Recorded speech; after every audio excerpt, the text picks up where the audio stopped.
चलिए बड़ी खबर बता दें, जहां प्रधानमंत्री नरेंद्र मोदी ने नई दिल्ली में वंदे मातरम के 150 वर्ष पूरे होने पर राष्ट्रव्यापी स्मरण उत्सव का उद्घाटन किया। इस अवसर पर उन्होंने एक स्मारक डाक टिकट और सिक्का भी जारी किया।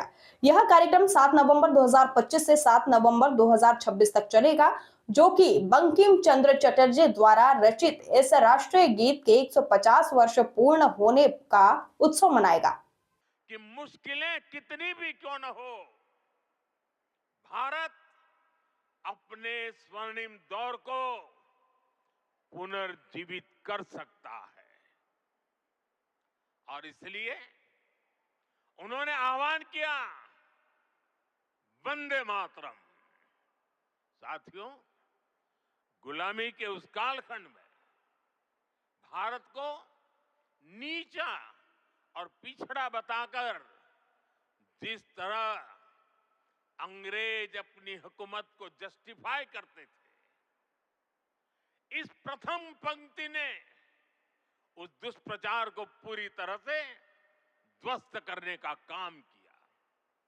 इसलिए वंदे मातरम केवल आजादी का गान ही नहीं बना, बल्कि आजाद भारत कैसा होगा, वंदे मातरम ने वो सुजलाम सुफलाम सपना भी करोड़ों देशवासियों के सामने प्रस्तुत किया।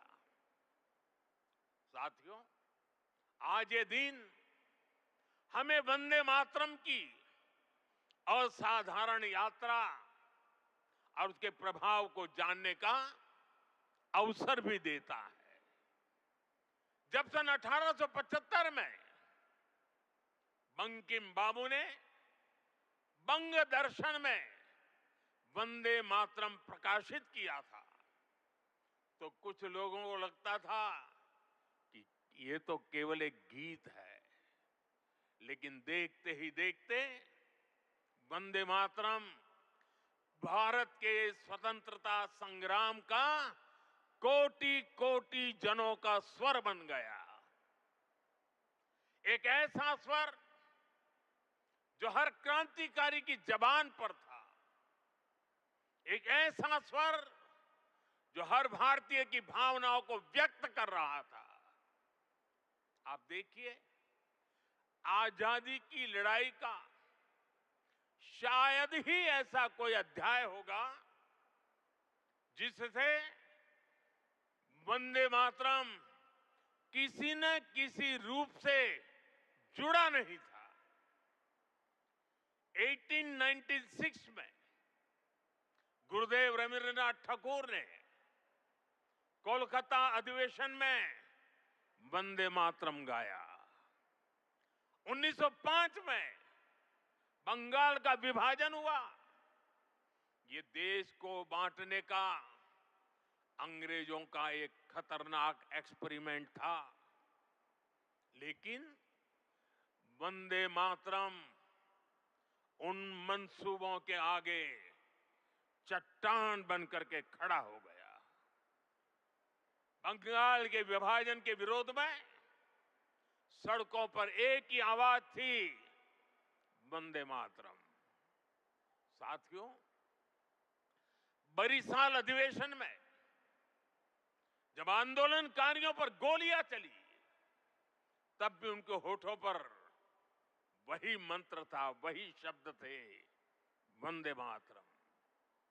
भारत के बाहर रहकर आजादी के लिए काम कर रहे वीर सावरकर जैसे स्वतंत्र सेनानी, वो जब आपस में मिलते थे तो उनका अभिवादन वंदे मातरम से ही होता था।